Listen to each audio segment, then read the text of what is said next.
In this episode, I'm going to be investigating the rise of so-called deep research AI models and whether they're fit for purpose as tools for educators.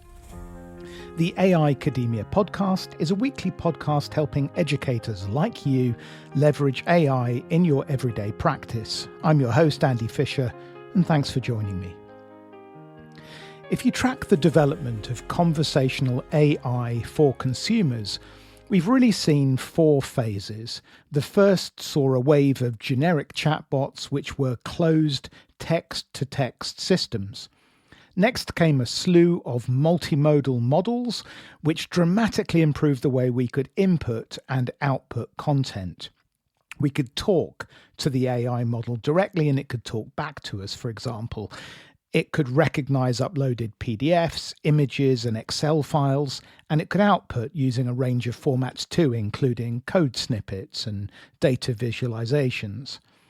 Next came web-enabled models so that we could engage with real-time information rather than be restricted to the data which the models were trained on. And then most recently, the fourth wave provided us with reasoning models, which leveraged inference time to think through responses, sacrificing speed of output to ensure a better quality of answer. Now we are seeing a new series of web-enabled agentic reasoning models. These hybrid systems combine the best of these previous innovations and allow the model to take a query, use reasoning frameworks to come up with a multi-step research approach, and then they scrape the web for relevant sources which can then be curated to produce the best answer to that query. If this were outsourced to a human coworker instead, it might look a little bit like this. Imagine we had a dedicated research assistant assigned to us and to whom we could offload some of the cognitive tasks that we have on our to-do list. I might be planning a new scheme of work, say, on the Industrial Revolution and the way in which it has reshaped the landscape of London. I task them with doing some foundational research for me and send them off for a week to compile and organise that material into a meaningful workbook with citations suitable to my Year 11 class. They come back after spending 20 or 30 hours scouring over 100 or more reputable online sources and deliver a 10,000 word base document which I can then tweak and refine to my specific needs. This coworker is not serving as a replacement for me so much as a way for me to amplify my ability to explore, analyse and iterate on available resources. And this is basically what the new wave of deep research tools enable educators to now do as part of our daily practice. They can scan and synthesize vast amounts of online information, completing multi-step research processes, but unlike our hard-working classroom assistant, they can do so in a matter of minutes. Deep research AI tools are being touted as the next step in AI-assisted knowledge synthesis, and at least 5 of the major players are leading the charge in this space. Google Gemini, OpenAI, Perplexity, Microsoft Copilot, and Elon Musk's newly released Grok 3 all offer variations of these agentic models, and they are confusingly named using very similar conventions: deep research, deeper thought, deep think, and so on. Advocates of these tools make bold claims. Sam Altman, CEO of OpenAI, has suggested that for 50 cents of compute, these models can provide the equivalent of $5,000 worth of work. It's been described as having a PhD in your pocket. But is that just media hype, or are these tools genuinely revolutionizing academic research? Given that each of their offerings provide similar services, let's begin by considering their advantages and disadvantages. In comparison to human effort, they are very fast. What might take a competent researcher multiple hours can be executed in minutes. Most estimates suggest a 100x time compression, which has obvious benefits to time-poor educators looking for ways to claw back some kind of life-work balance. Next, unlike many of the previous AI systems, they provide citation-based responses, allowing users to go back and scrutinize the sources that the output is based on. This reduces the likelihood of hallucinations and adds some academic rigor to the process. And finally, the models benefit from enhanced reasoning capabilities. Benchmarks suggest that there's been a significant leap in AI's ability to navigate nuanced and complex topics. Perplexity's deep research tool, for example, scores 95% on the QA accuracy benchmark, which is a test designed to measure a model's ability to manage complex and nuanced questions. And it outperforms most other AI models in the last human exam, where it achieved 21.1% compared to just 9.4% for DeepSeek R1 or just 3.3% for ChatGPT 4o. OpenAI's equivalent deep research tool scores even higher at 26%.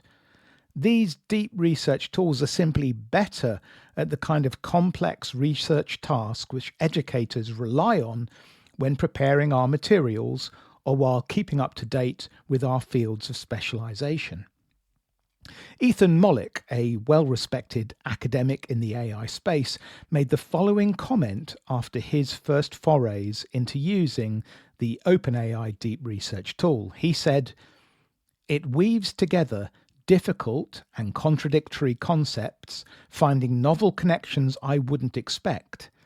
It cites only quality sources and is full of accurate quotations. I would have been satisfied to see something like this from a beginning PhD student." Not everyone, however, is convinced. Leon Furs, in his paper Hands-On with Deep Research, describes these tools as little more than generators of lengthy, seemingly accurate reports that no one will actually read. He argues that they create the appearance of research rather than facilitating meaningful analysis. Likewise, Mark Cummins has expressed frustration at the error rate that he found in the generated reports and said that when using deep research, he feels like he is, and I quote, "wading through epistemic pollution." He goes on to acknowledge that such systems will improve, but maintains that it's jarring how many users seem to find the outputs compelling or game-changing. And another early adopter, Yuri Molodrosov on X, states that deep research mimics the performance of an intern analyst who produces very official-looking memos with zero insights. So there are clearly quite polarized views out there about the efficacy and value of these deep research models. Having investigated the topic further, I think there are 4 issues that are diluting the confidence that some have in these models.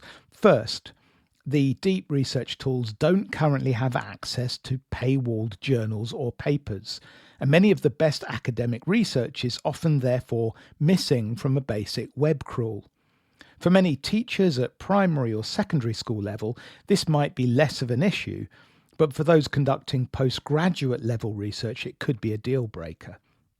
Next, like all current LLM models, which are still based on predictive text completion, there is always the possibility that hallucinations will occur, sometimes blending credible data with fabricated details. And teachers must remain vigilant of this possibility rather than place undue confidence in the output. Third, some users have complained about a lack of analytical depth in the outputs. The models can summarize vast quantities of curated information, but they don't yet generate novel insights, something crucial for high-level academic research. In this sense, they should be considered as a starting point for academic study rather than as a replacement for the human intellect. And finally, users identify the lack of source selection bias. These tools currently treat all sources equally. A Reddit post or a YouTube video and a highly respected peer-reviewed journal article are given the same weight in the report generated, even though one might carry far more credibility than another. Personally, I'm nonplussed by these criticisms, and I'm not looking at these deep research tools as a proxy for a postgraduate level analyst. Instead, I'm curious whether they can be used to save the typical educator like me time and effort in carrying out everyday research tasks. And I think there is absolutely an argument that this is the case. I spent the last week playing with the Perplexity deep research model and scouring online articles to see what prompts and use cases are being applied, and the results are fascinating. There are a lot of users who are leveraging deep research to produce financial reports and market predictions. And then there are more pragmatic use cases. One demo focused on asking the model to come up with the best snowboard to fit their specific needs. And yet another was amazed at the medical advice it generated to support his daughter's complex care plan. Apparently, the individual concerned shared the output with his professional medical team, who were shocked that the suggested approach was AI generated, given its understanding of cutting-edge pharmacological interventions. As always, users are finding ways of leveraging these tools for their specific needs and are finding value. In my case, I've run 3 different cases that I'd like to talk about today. First, I decided to run with my example from earlier and asked for a detailed report on the ways in which the Industrial Revolution reshaped the landscape of London. I asked Perplexity to make the report suitable for Year 9 pupils in UK schools and to include relevant facts, statistics and resources for additional study. Now, this is a topic I know absolutely nothing about, and so I was very curious to see the output. The model thought for just shy of 4 minutes and drew on an impressive 62 sources and then generated the study guide. To my untrained eye, it looks fantastic and covers population increase, the housing crisis, the forming of the canals and railway networks, pollution, depictions of the period in paintings and more. And it ends with some suggested discussion points and some recommended educational visits, links to an online interactive map and various other resources. For the second use case, I asked for the framework for an ethical AI use policy which could be used in a secondary school like the one I teach at. I crafted the initial prompt using ChatGPT and then ported it across to Perplexity. The output this time was very impressive, with 28 sources used, and the policy framework includes GDPR and data protection considerations. It draws on existing published policies from other institutions as examples of best practice, and it absolutely is fit for purpose as a starting point for a fully realised policy document. Finally, I returned to a use case for my current Year 11 class and attached a PDF of the Edexcel exam board's examiner comments for the IGCSE literature paper. I wanted the model to scrutinise the document and complement this by scraping the web to then produce a study guide for my pupils. I wanted it to be populated by actionable takeaways on how to prepare for the anthology poetry task and how to achieve high marks in that specific question under exam conditions. This is a perfect example of something I could do myself, but it would take a lot of time. This time, the advice was cogent, provided an accurate summary of the source material, and there was some excellent student advice, but some of the examples drew from poems which are not in the current anthology, and this was presumably a consequence of outdated sources online. With more careful prompting, I could have provided an additional PDF with the current anthology, and this may have eradicated this issue, although it was easily fixed by transposing examples from the given poems being studied now. In all 3 examples, the output was definitely time-saving and with some additional editing will be deployable in my workplace. Now, assuming you'd like to dip your toe into deep research waters, I'd like to finish by making some basic recommendations about which model to use. I'm assuming here that you are in a similar position to me as a teacher with limited financial resources to invest. All of the research I've conducted to date suggests that for now, OpenAI's deep research tool is the best on the market. Its reports are longer, more detailed, they draw on more sources, on better quality sources, and the output is generally superior because it uses its cutting-edge O3 reasoning model as an engine. So this would seem to be the obvious recommendation, but it's currently only available to those with a pro account, which will set you back an eye-watering $200 a month. If you do have that kind of money, then you can enjoy 100 queries a month for that investment. In contrast, Perplexity provides free account users with up to 5 queries per day using their deep research tool. You simply select the deep research option from the drop-down menu in the prompt field and then use it as you would any other LLM. The output is typically a little briefer than OpenAI. It draws on fewer sources and it doesn't have the benefit of the most advanced reasoning model on the market, but did I mention it's free?